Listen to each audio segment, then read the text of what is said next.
All right, welcome back to the Plant-Based Throwers channel. Today I'm going to do a discussion about tapering or peaking for competition. You'll want to do this when you're setting up for your biggest competitions of the year. So if you're a post-collegiate or master's athlete, it might be worlds or nationals, states, whatever level you're on.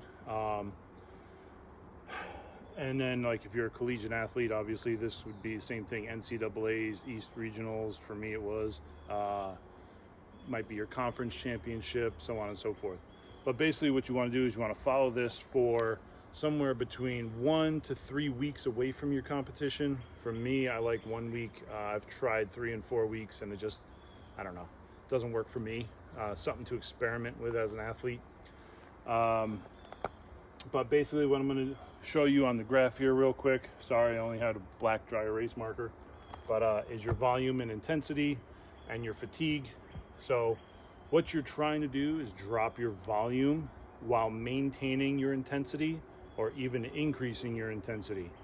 But I would at least maintain it.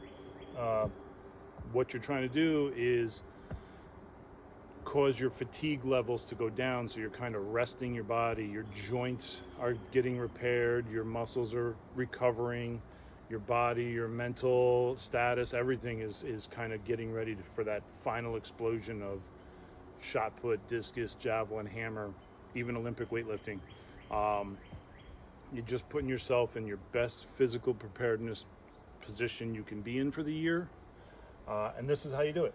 So volume is your solid line. You're basically just decreasing your volume over a couple of weeks. Let's say this is 3 weeks, so 1, 2, 3 weeks.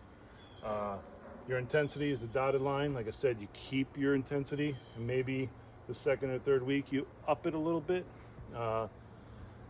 Depends upon how you feel. Like if you feel you can lift a little bit more weight because you decrease the volume, go ahead. Just know that you have to recover from that in a very short period of time. And then your fatigue, which is the squiggly line. Basically your fatigue, your goal is to drop that fatigue as those weeks go on. And you can even do it over the course of like 1 week. So just as an example for me, let's say the Olympic lifts, clean, snatch. 3 weeks ago, I was doing 5 sets of singles, working my way, ramping up the weights, lifting heavier and heavier. This week is going to be 3 sets, and it's going to be bigger jumps, but I'm going to work up to that top set, and that's it. So that I'm not pushing the volume anywhere near anything that's going to have a hard time to recover from, and the intensity is going to be there, so I can still feel the strength, feel the explosiveness, but not kick my ass. Same thing with throwing. When it comes to throwing for the week, it's going to be 2 times this week, and it's going to be like almost like competition style, where I'm just going to go in, do a warm-up, take a few throws like you would, maybe 6 to 8 throws. That's it. Technique and all that kind of starts going out the window now. I mean, don't get me wrong, you still want to perform the right technique, but you've done all your training, you've done all your drills, everything's coming together now. So now it's about putting all that intensity and all that training into one competition. That's the goal, that's what you're trying to do. And by tapering, you are going to put yourself in the best possible physical condition to do that. That has worked for me in the past. I found that to work the best for most athletes. You can play with it, make some adjustments, but the overall idea is a taper to prepare for your peaking competition.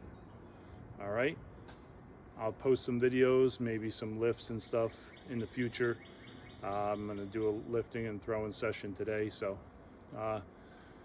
one last thing is I generally take a rest 1 to 2 days before the competition. So if I'm competing on Saturday, Friday I probably won't do much, maybe some stretching, flexibility work.